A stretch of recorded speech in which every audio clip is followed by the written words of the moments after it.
So for those of you waiting on part 2 of the DAC amp video, I had to delay that just slightly because one of the more popular comments on the first video had to do with the exclusion of the FiiO K5 Pro, which is really compelling at its price point. So I managed to make contact with them, and I've had the K5 Pro in-house for a little over a week now. So we're gonna take a look at it before we see how it fits into the overall spread for entry to mid-tier DAC amps. You ready?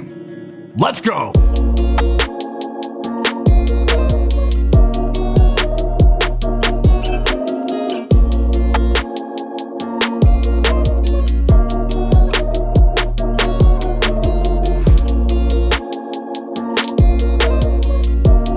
Yo, I'm Brian P. You're watching BadSeed Tech, and today we're taking a look at the K5 Pro DAC amp from FiiO. Retailing for $149.99 US, the K5 Pro is a self-contained DAC and amp in the same unit. If you're already confused, click the link in the corner to watch a brief overview video on the basics, and then come back. And there is no mic input on offer here, so this will be handling audio output only, and you'll need to have a different solution lined up for your mic. It has some pretty beefy specs on paper too, at 32-bit, 384 kilohertz max, and it's got some power with 1.65 watts at 16 ohm and 1.5 watts at 32 ohm. To put that in perspective, that's more power than the Shit Hell, the Mayflower Arc 2, the JDS Atom, not as powerful as the Magni 3. The DAC chip here is the AK443 if you're interested. One factor that might matter to some of you, especially those familiar with FiiO's line, is that this is only single-ended. This is not balanced. Now, if you're hearing that right now and you have no idea what that means, don't even worry about it. It's a talk for another day. Functionality at first glance seems pretty simple. Front panel's got an input select and a 3-stage gain switch depending on how much power you need. Switches feel good. In practice, level 2 was all I needed to drive the stuff I normally use. The Sundara, the 1990,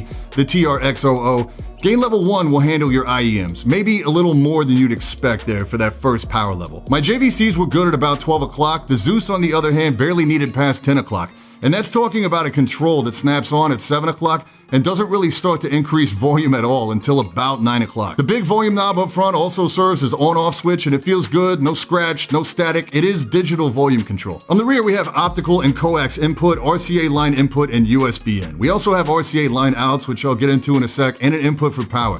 This does have a power brick, but as opposed to a large wall wart, you'll have an inline brick, which I prefer. But you won't be running this guy on bus power, so portability is limited. It's really gonna live on your desk. Feels like it's built of an aluminum of some sort. It's got really nice lines, but unfortunately it does show oil and fingerprints if you're handling it often, which you shouldn't be, really. Real quick point on these line outs here, and hard air quotes on the line outs because they're not really line outs. They're variable outs, which means you can control the volume coming off of these with the volume on the front of the unit itself. You may actually prefer this functionality if you've got powered speakers where the volume knob is just slightly out of reach, or if they don't have any dedicated volume control of their own. But if you're planning on ever using it as a standalone DAC to feed a different amp, this is not ideal. To further complicate things, the outputs and the headphone out are both active at the same time. Normally you could have a switch here that would toggle between which output was active, or more commonly, it's an auto on-off when you plug in or unplug your headphones, but that's not the case here. Pretty weird design choice. Functionally, the last thing you may or may not miss here is any sort of 3.5 millimeter input like you'd find on the Atom. So plugging your phone or any device with an aux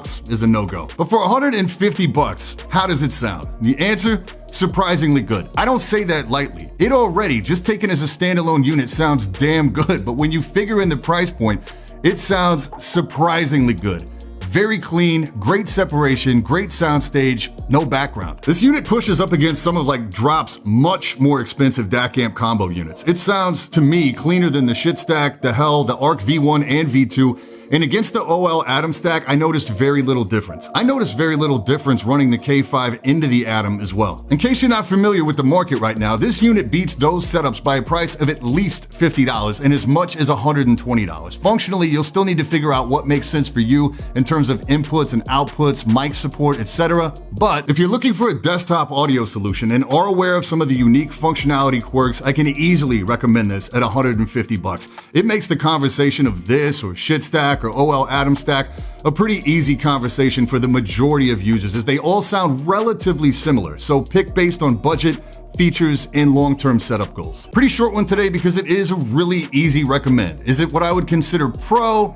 But nice simple unit, and what it does very well, and it's going to give beginners or people hesitant about jumping into audio a great starting point with plenty of power overhead so you can experiment with different types of headphones. In terms of that part 2 roundup video, This does change the game a little bit, so I'll have that video out pretty soon. Any questions? I'd really encourage you to come by the Discord and check out the audio community we have there. It's one of the least intimidating places out there to ask questions. Just for the love of God, whatever you do, don't buy beats. And that's it for this time. I'm Brian P. Thanks so much for watching. Don't forget to hit that like button, hit that sub button, and until next time, stay up.